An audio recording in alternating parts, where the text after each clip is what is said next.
जय श्री कृष्णा। राधे राधे। नमस्कार दोस्तों, स्वागत है आप सभी का हमारे YouTube चैनल पर। ओम नमः भगवते वासुदेवाय नमः। प्यारे भक्तजनों, आज आप श्रवण करेंगे विष्णु भगवान की कथा। ये कथा है भगवान विष्णु की अश्व बनने की। कथा इस प्रकार है कि एक बार भगवान विष्णु बैकुंठ लोक में लक्ष्मी जी के साथ विराजमान थे। उसी समय उच्च श्रवा नामक अश्व पर सवार होकर रेवंत का आगमन हुआ। उच्च श्रवा अश्व सभी लक्षणों से युक्त, देखने में अत्यंत सुंदर था। उसकी सुंदरता की तुलना किसी अन्य अश्व से नहीं किया जा सकता। अतः लक्ष्मी जी उस अश्व के सौंदर्य को एकटक देखती रह गई। जब भगवान विष्णु ने लक्ष्मी जी को मंत्र मुक्त होकर अश्व को देखते हुए पाया तो उन्होंने उनका ध्यान अश्व की ओर से हटाना चाहा, लेकिन लक्ष्मी जी देखने में तल्लीन रही। भगवान विष्णु द्वारा बार बार झांक झोरने पर भी जब उनकी तंद्रा भंग न हुई, तब इसे अपनी अवहेलना समझकर भगवान विष्णु को क्रोध आ गया और उन्होंने गुस्से में आकर लक्ष्मी जी को श्राप देते हुए कहा कि तुम इस समय अश्व के सौंदर्य में इतनी खोई हुई हो कि मेरे द्वारा बार बार झकझोर करने पर भी तुम्हारा ध्यान इसी में लगा रहा। अब तुम अश्वी हो जाओ। जब लक्ष्मी जी का ध्यान भंग हुआ और श्राप के बारे में पता चला तो वो क्षमा मांगते हुई समर्पित भाव से भगवान विष्णु की वंदना करने लगी। मैं आपके वियोग में एक पल भी जीवित नहीं रह सकती, अतः आप मुझ पर कृपा करें एवं अपना श्राप वापस ले लीजिए। तब विष्णु जी ने अपने श्राप में सुधार करते हुए कहा, श्राप तो पूरी तरह वापस नहीं लिया जा सकता, लेकिन हाँ, तुम्हारे अश्वी रूप में पुत्र प्रसव के बाद तुम्हें इस योनि से मुक्ति मिलेगी और तुम पुनः मेरे पास वापस लौटोगी। भगवान विष्णु के श्राप से अश्वी बनी हुई लक्ष्मी जी यमुना पर तमसा नदी के संगम पर भगवान शिव की तपस्या करने लगी। लक्ष्मी जी के तप से प्रसन्न होकर शिव पार्वती के साथ आए। उन्होंने लक्ष्मी जी से तप करने का कारण पूछा। तब लक्ष्मी जी ने अश्वी हो जाने से संबंधित सारा वृत्तांत उन्हें सुना दिया और अपने उद्धार की प्रार्थना उनसे करने लगी। तब भगवान शिव ने कहा, देवी तुम चिंता ना करो, इसके लिए मैं विष्णु को समझाऊंगा कि वे अश्व का रूप धारण करके तुम्हारे साथ रमन करे और तुमसे अपने जैसा ही पुत्र उत्पन्न करे, ताकि तुम उनके पास शीघ्र वापस जा सको। भगवान शिव की बात सुनकर अश्वी रूपधारी लक्ष्मी जी को काफी प्रसन्नता हुई।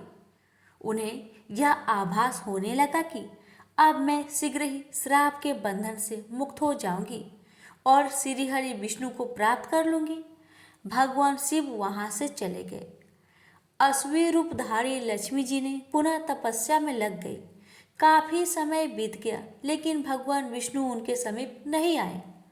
तब उन्होंने भगवान शिव का पुनः स्मरण किया। भगवान शिव प्रकट हुए। उन्होंने लक्ष्मी जी को संतुष्ट करते हुए कहा, देवी धैर्य धारण करो, धैर्य का फल मीठा होता है। विष्णु अश्व रूप में तुम्हारे समीप अवश्य आएंगे। इतना कहकर भगवान शिव अंतर्ध्यान हो गए। कैलाश पहुंचकर भगवान शिव विचार करने लगे कि विष्णु को कैसे अश्व बनाकर लक्ष्मी जी के पास भेजा जाए। अंत में उन्होंने अपने गण चित्ररूप को दूत बनाकर विष्णु जी के पास भेजा। चित्ररूप भगवान विष्णु के लोक में पहुंचे। भगवान शिव का दूत आया है, यह जानकर भगवान विष्णु ने दूत से सारा समाचार कहने को कहा। दूत ने भगवान शिव की सारी बातें उन्हें कह सुनाई। अंत में भगवान विष्णु शिव का प्रस्ताव मानकर अश्व बनने के लिए तैयार हो गए। उन्होंने अश्व रूप धारण किया और पहुंच गए यमुना और तमसा के संगम पर, जहां लक्ष्मी जी अश्व का रूप धारण कर तपस्या कर रही थी। भगवान विष्णु को अश्व रूप में आया देखकर अश्वी रूपधारी लक्ष्मी जी काफी प्रसन्न हुई। दोनों एक साथ विचरण एवं रमन करने लगे। कुछ ही समय पश्चात अश्वी रूपधारी लक्ष्मी गर्भवती हो गई। यथा समय अश्वी के गर्भ से एक सुंदर बालक का जन्म हुआ। तत्पश्चात लक्ष्मी जी बैकुंठ लोक श्री हरि विष्णु के पास चली गई। लक्ष्मी जी के जाने के बाद उस बालक के पालन पोषण की जिम्मेवारी यताति के पुत्र उर्वसु ने ले लिया, क्योंकि वे संतानहीन थे और पुत्र प्राप्ति हेतु यज्ञ कर रहे थे। उस बालक का नाम हेहय रखा गया। कालांतर में हेहय के वंशज ही हेहय वंशी कहलाए। प्रेम से बोलिए लक्ष्मी नारायण की जय। एक बार माली, सुमाली और मल्यवान नाम के 3 राक्षस भाइयों ने ब्रह्मा जी को प्रसन्न करने के लिए कठोर तपस्या किया। उनकी तपस्या से परेशान होकर ब्रह्मा जी प्रकट हुए और बोले, मैं तुम्हारी तपस्या से प्रसन्न हूँ, वर मांगो। तीनों ने एक स्वर में कहा, भगवान यदि आप हमारी तपस्या से प्रसन्न हैं तो हमें ऐसा वरदान दीजिए ताकि हम किसी से पराजित ना हो। ब्रह्मा जी ने कहा, ऐसा ही होगा, मगर एक बात याद रखना, अगर तुम लोग भगवान विष्णु से युद्ध कर बैठो तो तुम्हारी मौत निश्चित है। राक्षस ब्रह्मा जी की बात मान गए। उन्होंने कहा, प्रभु हमारे लिए किसी ऐसे स्थान का निर्माण करें जहाँ हम निर्विघ्न रह सके, जहाँ पर हमें किसी प्रकार का भय ना हो।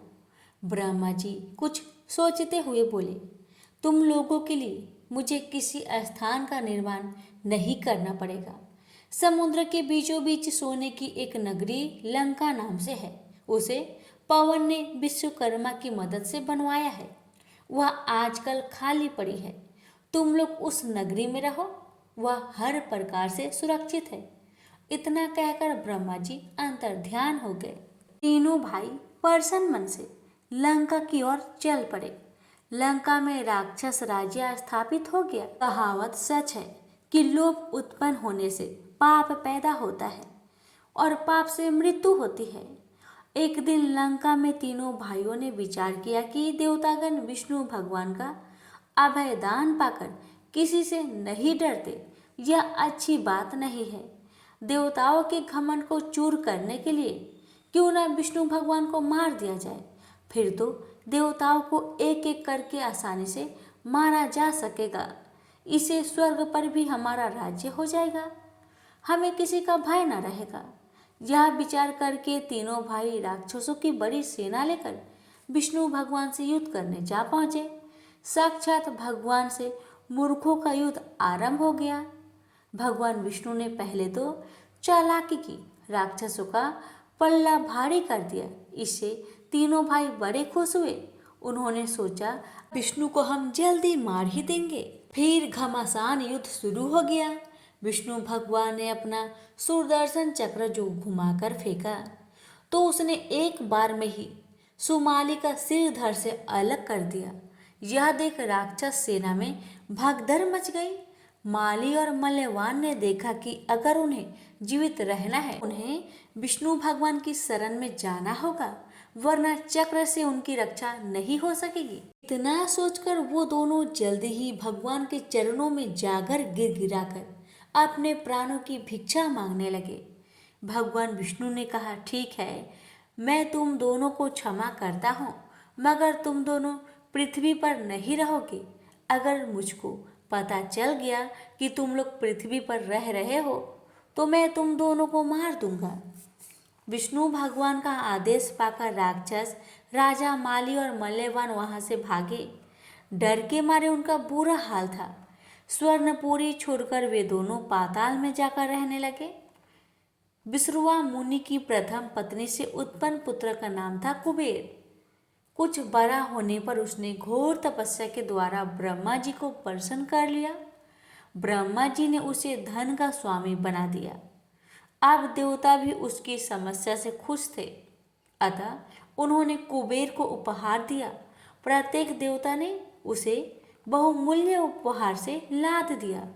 इतने सारे उपहार और ब्रह्मा जी के वरदान को लेकर वह अपने पिता के पास आया, पर कुबेर प्रसन्न नहीं था। उसके रहने के लिए कोई स्थान नहीं था। जब उसने अपने पिता से यह बात कही तो मुनि ने कहा, पुत्र, स्वर्णपुरी लंका आजकल खाली है, वहां पर राक्षसों का राज्य था। राक्षस विष्णु भगवान के डर से पाताल में भाग गए हैं। तुम वहां जाकर रहो, वह स्थान अच्छा और सुरक्षित है। कुबेर ने वहां जाकर रहना आरंभ कर दिया। लंका फिर से आबाद होने लगी। एक दिन रावण को उसके नाना मल्लवान ने पाताल से आकर कहा, पुत्र, अब समय आ गया है कि तुम अपने राज्य को फिर से प्राप्त करो। मेरा अर्थ लंका से है। वहां पर कुबेर का शासन है। वह राज्य हमारी ही है। हम उसके शासक थे, पर विष्णु भगवान के डर से हम पाताल चले गए और उस पर कुबेर ने अपना अधिकार जमा लिया है। राक्षस वंश के होने के नाते तुम ही उसके वास्तव में अधिकारी हो। रावण ने कहा, नाना जी, आप यह क्या कह रहे हैं? कुबेर तो मेरा बड़ा भाई है। उसको हटाकर मैं वहां का राजा कैसे हो सकता हूँ? यह नहीं होगा। यह सुनकर मल्लवान मुस्कुराया, फिर बोला, संसार में कौन ऐसा है जो भाई के सुख से सुखी हुआ है? नाग का भाई गरुड़ है, पर वह नाग का जानी दुश्मन है। नाग को देखते ही वह खा जाता है। वह जो अमरावती का इंद्र है, वह भी अपने भाई को मारकर वहां का राजा होकर सुख भोग रहा है। और भी बहुत से ऐसे उद्यान हैं जहां आश्रम में रहकर कष्टमय जीवन व्यतीत करने से क्या फायदा। अब अपनी चीज है तो उसका उपयोग क्यों नहीं किया जाए? यह कहकर मल्लवान पाताल चला गया। रावण के दिमाग में बात घूमने लगी। नाना जी ठीक ठीक कह रहे हैं, उसे लंका का अधिकारी होना चाहिए। उसने तुरंत एक दूत को लंका रवाना करके अपनी बात को कहला भेजी। कुबेर उसके प्रस्ताव को सुनकर डर गया। वह भागा भागा अपने पिता के पास आया। सारी बात सुनने के पश्चात मुनि बोले, बेटा, झगड़ा करने से कोई फायदा नहीं। रावण बड़ा हठी और दुर्बुद्धि स्वभाव का लड़का है। एक बार उसके दिमाग में कोई बात घूम जाती है तो वह उसे पूरा ही करके छोड़ता है। अच्छा, यह होगा कि तुम लंका छोड़ दो, उसी में तुम्हारी भलाई है। दुष्ट से झगड़ा करने से कोई लाभ नहीं है। कुबेर ने लंका छोड़ दी। रावण यह जानकर बड़ा प्रसन्न हुआ। लंका में फिर से राक्षस राज्य स्थापित हो गया। प्रेम से बोले, विष्णु भगवान की जय।